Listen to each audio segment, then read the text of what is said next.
السلام علیکم ورحمۃ اللہ وبرکاتہ۔ آج کا ہمارا موضوع کبیرہ گناہوں کا بیان ہے۔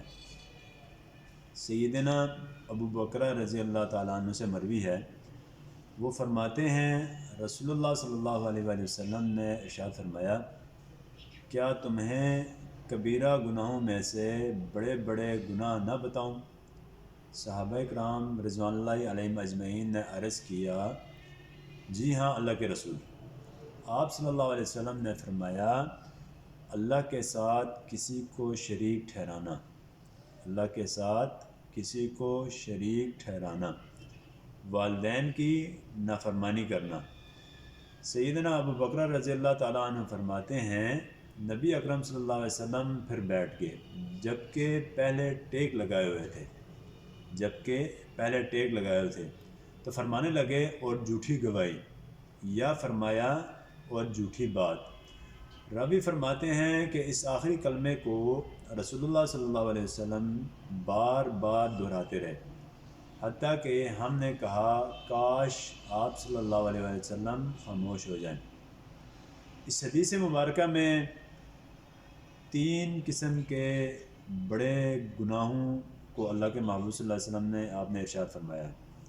سب سے پہلا گناہ اللہ کے محبوب صلی اللہ علیہ وسلم نے اللہ کے ساتھ شریک ٹھہرانے کو بتایا۔ اسی کے بارے میں قرآن مجید میں بھی بار بار یہی آتا ہے کہ بھئی اللہ کے ساتھ کسی کو شریک نہ ٹھہراؤ۔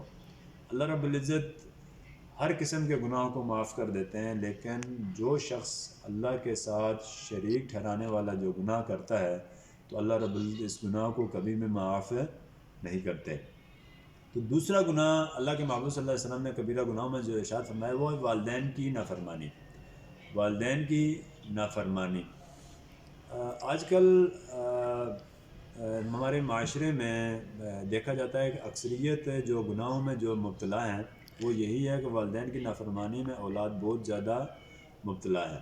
اس سے میرے بھائی جو میرے نوجوان بھائی مجھے سن رہے ہیں، اس میں گزارش کروں گا کہ بھئی اپنے والدین کی نافرمانی سے اجتناب کیا کریں، والدین کا کہا مانا کریں۔ والدین ہمیں ڈانٹتے بھی ہیں، سب کچھ کرتے ہیں، ہمیں وقتی طور پہ ہمیں جو ہے نا وہ برا محسوس ہوتا ہے، کیونکہ ہم اپنے نفع اور نقصان کو نہیں جانتے، تو اس لیے ہمیں والدین کی جو ڈانٹ ڈپت ہوتی ہے وہ ہمیں بری لگتی ہے، لیکن حالانکہ ایسا نہیں ہوتا ہے۔ والدین ہمیشہ ہمارے لیے اچھا ہی سوچتے ہیں، اچھا سوچتے ہیں ہمارے لیے، والدین ہمارے لیے کبھی برا نہیں سوچتے ہیں، تو اس لیے ان کو جو اچھا محسوس ہوتا ہے وہ اسی لحاظ سے ہمیں وہ سمجھاتے ہیں، تو ہمیں وہ چیز بری لگتی ہے۔ ہمیں بری نہیں لگنی چاہیے، والدین کی کوئی بھی بات ہو، چاہے وہ ڈانٹ ڈپٹ کے ساتھ ہو، کسی بھی طریقے سے ہمیں برا نہیں لگنا چاہیے۔